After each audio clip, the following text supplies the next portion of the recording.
श्री याज्ञवल्क्य ऋषि भारद्वाज जी महाराज को जहां से पावन कथा श्रवण करा रहे हैं। 4 घाट हैं मानस में, और 4 घाटों का वर्णन आता है कि महाराज एक घाट जहां पर याज्ञवल्क्य ऋषि भरद्वाज जी महाराज को कथा सुना रहे हैं, यह कर्मकांड घाट है। और दूसरा घाट है जिसका नाम है ज्ञान घाट, जहां शिव पार्वती को कथा सुना रहे हैं।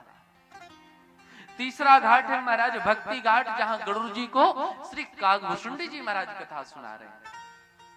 और चौथा घाट है शरणागति घाट, जहां श्रीमद गोस्वामी तुलसीदास जी महाराज अपने मन को कथा सुना रहे हैं।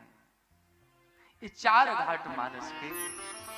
तो ये ज्ञान घाट पे कथा नहीं प्रारंभ हुई, ना भक्ति घाट पे, ना शरणागति घाट पर। ये कथा प्रारंभ कहाँ हो रही है?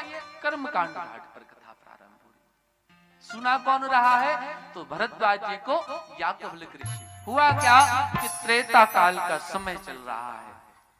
उस त्रेता में श्री विश्वनाथ को कथा सुनने की तीव्र इच्छा जागृत हुई। कथा सुनने के लिए बाबा उत्तर से पश्चिम की ओर दंडकारण्य के वनों में कुंभज ऋषि के आश्रम में पहुंचे। क्यों पहुंचे महाराज?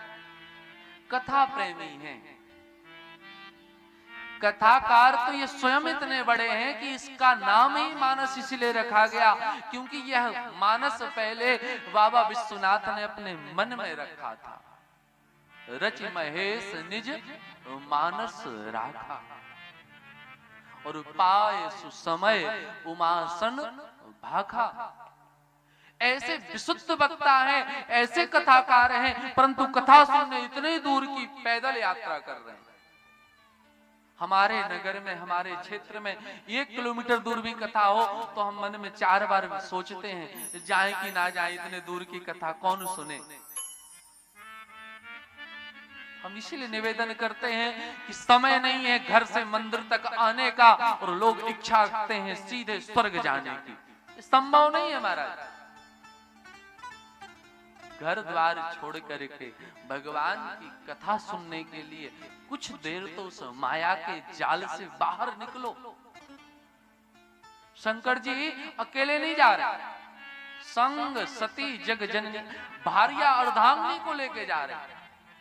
ये कथा बताती है कि धर्म कर्म करने जुगल जाइए 2 लोगों के साथ। परंतु है क्या महाराज? संग सती तो पहुंची और देखा क्या, जैसे कुंभज ऋषि ने कि महाराज त्रिलोकीनाथ बाबा विश्वनाथ पधार गए हैं, तुरंत खड़ोपचार पूजन किया, पाद अर्घ दिया है, आसन किया, चंदन वंदन किया, दक्षिणा प्रदक्षिणा की, और भगवान का पूजन करने के बाद में प्रार्थना करने लगे, सरकार आने का कारण क्या है? और मैया तो आश्चर्य में पड़ गई।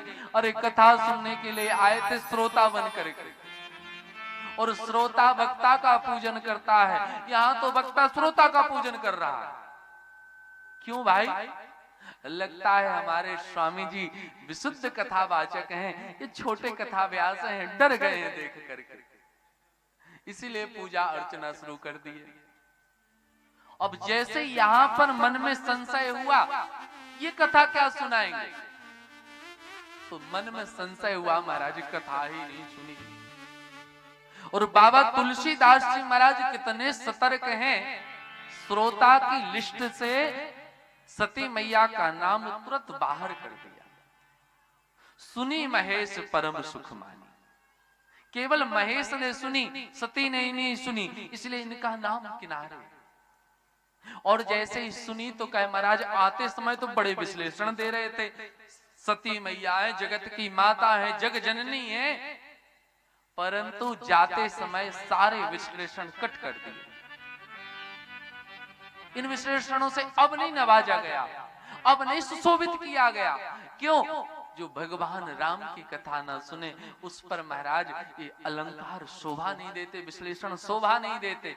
इसलिए दक्ष कुमारी कह के संबोधित किया। दक्ष मतलब होता है चतुर।